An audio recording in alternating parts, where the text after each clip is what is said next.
লৈ আহিলোঁ বগা কোমোৰা, ডাঙৰ হয়, অকলে খাবতো নোৱাৰোঁ, বেলেগকো দিব লাগিব, এওঁক কাটিব লগালোঁ। এই কোমোৰাটো আচলতে মোৰ ভণ্টিয়ে দিছিলে, খুৰাৰ ছোৱালী, তাই লৈ আহিছিলে আহোঁতে। এতিয়া মই সেইখিনি সময়তে জিৰা গুড়ি, ধনিয়া গুড়ি, লাল মিৰ্চ, অকণমান মিট মছলা দি এনেদৰে মছলাটো পানী অলপ মিক্স কৰি অলপ দেৰিৰ কাৰণে ৰাখি দিছোঁ। আৰু এওঁক সেইফালে কোমোৰাটো কাটিব দি থৈছোঁ। ইফালে মই ভাবিলোঁ কি বনাম, শেষতহে ক'ম আপোনালোকক দেই। ইফালে বিলাহী 2টা ল'লোঁ, 2টা বিলাহী, অৱশ্যে ভাবিলোঁ মাংস বহুত বেছি নাই, মুৰ্গী আছিলে, আচলতে মুৰ্গী মাংসৰ লগত আজি কোমোৰা বনাম। ব্ৰইলাৰে হয়, কিন্তু আপোনালোকে খাই চাবচোন দেই, কেৱল হাঁহৰ লগতে যে কোমোৰা ভাল লাগে তেনেকুৱা নহয়। এতিয়া মই কেৰাহী এখনত তেল গৰম কৰি অলপমান হালধি আৰু নিমখ দি মাংসখিনি ফ্ৰাই কৰি লৈছোঁ। প্ৰথমে ফ্ৰাই কৰি ল'লে লোকেল মুৰ্গী নিচিনাই লাগে। আৰু কোমোৰা এওঁ কাটি দিলে। সেইখিনি সময়তে প্ৰথমে চালোঁ যে একেবাৰে সৰু আদা ৰুকা ৰুকনিখনত লৈছিলোঁ, নহ'লে পুৰণা ৰুকনিখনতে যেনে তেনে ৰুকি লৈছোঁ। আৰু সেইখিনি সময়তে মাংস ফ্ৰাই হৈ গ'ল। আৰু সেয়া তেলতে দি দিলোঁ লং, ইলাচি, তেজপাত, এনেকৈ শুকান জলকীয়া দি, পিঁয়াজৰ পেষ্ট, অৱশ্যে তাত কেঁচা জলকীয়া 3টা পিচি দিয়াৰ কাৰণে ৰংটো অকণমান ক'লা নিচিনা হৈছে। এতিয়া পিঁয়াজখিনি ধুনীয়াকৈ পকি যোৱাৰ পিছতে আদা নহৰু পেষ্টটো দি দিম।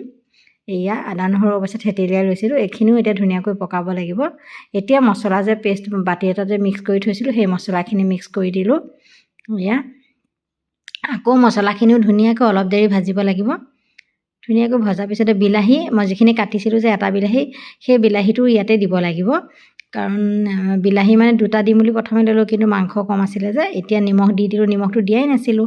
এতিয়া নিমখটো দি আকৌ মছলাটো ভজাটো বহুত, মাংসত আচলতে মছলাটো ভালদৰে পকিব লাগিব দেই, তেতিয়া খাবলৈ খুব টেষ্ট হয়। বিলাহী এটা মই বিলাহী পেষ্ট বনাই ৰাখিছিলোঁ, সেই বিলাহী পেষ্টটো দি দিলোঁ।